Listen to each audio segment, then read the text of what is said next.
નડિયાદ મહાનગરપાલિકાના ward number 12ના મધ્યસ્થ ચૂંટણી કાર્યાલયનું ઉદ્ઘાટન કરવામાં આવ્યું છે. સભાની શરૂઆત પહેલા 18 વર્ષથી વધુના પ્રથમવાર મતદાન કરતા યુવા મતદાર ભાઈઓ બહેનો દ્વારા દીપ પ્રાગટ્ય કરીને સભાની શરૂઆત કરી. આ પ્રસંગે નડિયાદના ધારાસભ્ય અને પૂર્વ દંડક પંકજભાઈ દેસાઈ ખાસ ઉપસ્થિત રહ્યા હતા. ચૂંટણી ઇન્ચાર્જ વિકાસભાઈ સાહેબ વોર્ડના ઉમેદવારો અંગેનો પરિચય આપી જંગી મતદાન કરવા આહવાન કર્યું હતું. આ પ્રસંગે નડિયાદના ભાજપ અગ્રણીઓ, ભાઈઓ બહેનો, કાર્યકરો મોટી સંખ્યામાં ઉપસ્થિત રહ્યા હતા. સૂર્જો અજાયત સૂત્રાદ્વાયસ્ય પ્રાણસ્ય મોઘા ગગનેરજા. કાર્યાલયના શુભારંભ પ્રસંગે અત્રે પધારેલ સૌ વડીલો, માતાઓ, યુવા દોસ્તો, ભાઈઓ બહેનો, આ સ્થળ ઉપર આ સતત ત્રીજી ચૂંટણીનું કાર્યાલયનો શુભારંભ થવા જઈ રહ્યો છે. 2015, 2020 અને આ 2026 ભારતીય જનતા પાર્ટીના મધ્યસ્થ કાર્યાલય વોર્ડ નંબર 12ના આ સ્થળ ઉપર જ થયા હતા. આજે ફરી આ સ્થળથી તેમનો શુભારંભ થવા જઈ રહ્યો છે. આજે આપણે શુભારંભ ખૂબ નવતર પ્રયોગથી કરવા જઈ રહ્યા છે.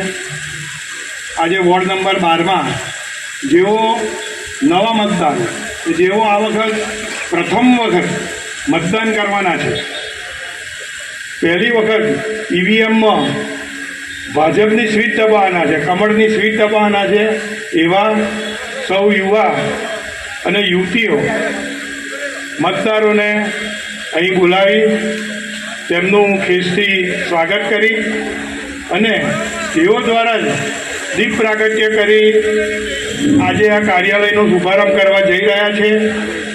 નડિયાદ મહાનગરપાલિકાની પ્રથમ ઐતિહાસિક ચૂંટણીનું આયોજન થવા જઈ રહ્યું છે અને ભારતીય જનતા પાર્ટી માટે જ્યારે સ્વરાજ્યથી હોય, વિધાનસભા હોય, લોકસભાની ચૂંટણી હોય, ત્યારે ચૂંટણી એક આનંદનો અવસરના રૂપમાં આપણે સૌ ઉજવતા આવ્યા છીએ.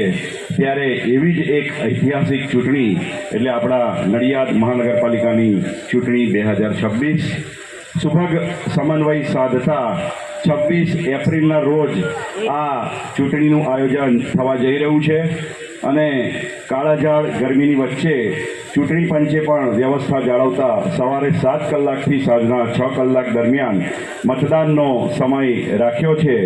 ત્યારે આજરોજ નડિયાદ મહાનગરપાલિકા વોર્ડ નંબર 12 જેનો ઇતિહાસ તરફ મીટ માંડીએ તો આ વોર્ડની જ્યારથી રચના થઈ છે ને ત્યારથી જ આ વોર્ડ એ ભારતીય જનતા પાર્ટીનો ગઢ રહ્યો છે. કોઈ પણ ચૂંટણી હોય, વોર્ડ નંબર 12ના વાલા મતદાર ભાઈઓ બહેનોએ સદાય ભારતીય જનતા પાર્ટીના કમળ નિશાનને સમર્થન આપી જંગી બહુમતીથી જે તે જનપ્રતિનિધિને ભારતીય જનતા પાર્ટીના ઉમેદવારને વિજેતા બનાવ્યો છે.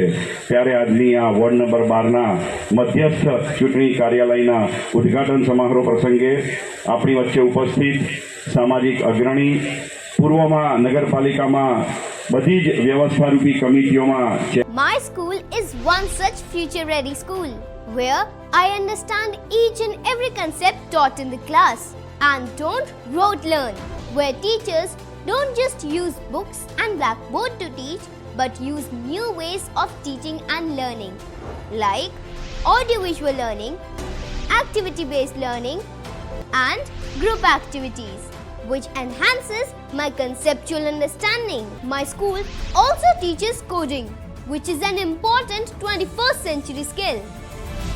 Not just that, I get an opportunity to showcase my skill on a national platform.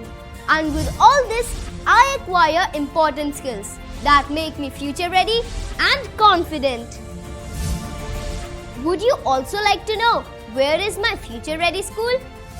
Visit now and see for yourself.